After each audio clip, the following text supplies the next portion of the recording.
Good evening and thank you for joining us. You're watching the 9 at Night. I'm Stephania Jimenez. 20 years in prison. That's a sentence for Andre McDonald after he was convicted on Friday of manslaughter in the death of his wife. The state had 6 witnesses take the stand before the judge made his decision. Erika Hernandez has more from the courtroom. I hope that you will give Andre McDonald the least amount that you think possible. This man is taking absolutely zero responsibility. He's shown absolutely zero remorse for his actions. After a 2-week trial, 399th District Court Judge Frank Castro handed down his sentence for Andre McDonald. McDonald on Friday was found not guilty of murder, but instead guilty of manslaughter by a jury in the 2019 death of his wife. I understand the anger, but still not a right to take a life. After reviewing everything presented in the punishment phase, Judge Castro addressed Andre McDonald. Almost seems like emotional, like a serial killer or something. It doesn't match up with your military career and everything else that you got here. McDonald was then sentenced the maximum punishment. I'm going to go ahead and sentence you to 20 years in the institutional division of the Texas Department of Criminal Justice. And that was Erika Hernandez reporting. Now, Andre McDonald has to serve at least 10 years before he's eligible for parole. And Dream McDonald's family had a chance to speak today as well. You can read more about their victim impact statements and also the letter from McDonald's daughter to her father, as well as our coverage of the entire trial right now on KSAT.com.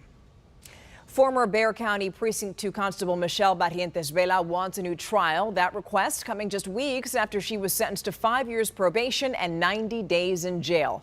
Her attorneys filed a 60-page letter stating that Texas Ranger Bradley Freeman's behavior in court unfairly turned the judge against Barrientes Vela. She was indicted on a list of public corruption charges in early 2020, included aggravated perjury, official oppression, and tampering with records. Now, she only went on trial for tampering, and Bradley Freeman had testified that she committed official oppression. So now we know who was killed after a car meetup last night. The Bexar County Medical Examiner says that victim is 18-year-old Paul Joseph Ortiz. Ortiz was shot and killed in a parking lot off of Meadowleaf Drive, close to Marbach and 410 at around 10:30 last night. Police say that he was in a car that was forced to leave the car meetup after officers broke it up. One of the vehicles went to Meadowleaf Drive, where someone approached the car to talk, and during that conversation, that's when someone shot Ortiz in the head. The driver took him to the hospital, where he was pronounced dead. At this point, police have not identified a suspect or even a potential motive.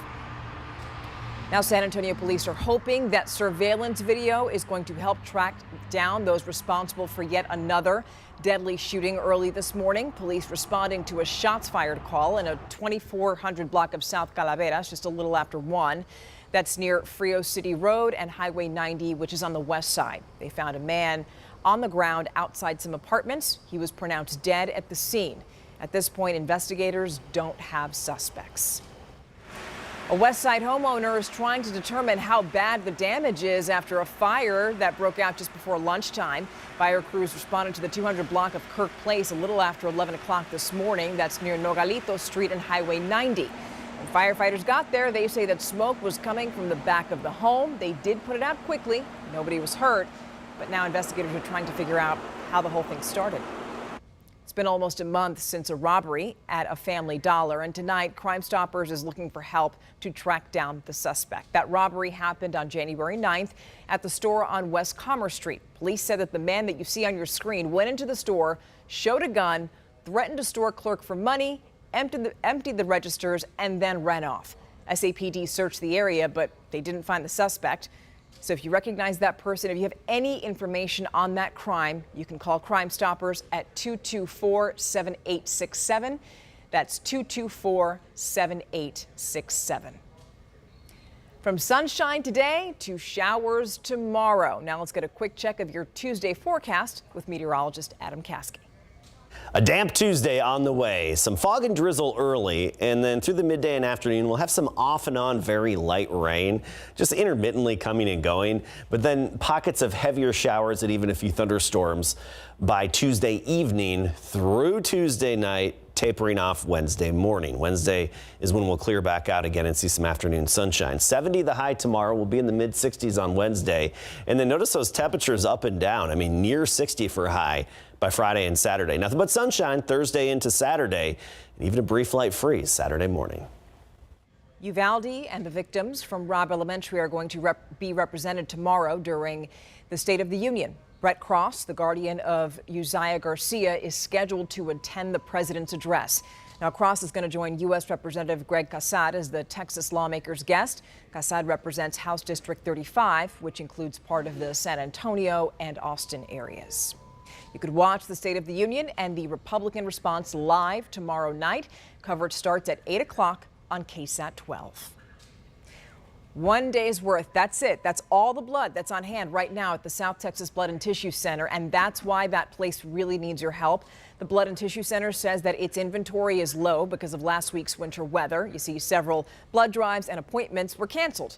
So if you have type O blood in particular, they could really use your donation because you would be the universal donor. There's less than half a day's supply on hand, and this is really one of the highest blood types that are in demand. If you'd like to donate, Frost Bank on West Houston Street is hosting a blood drive tomorrow from 9 a.m. to 2 p.m.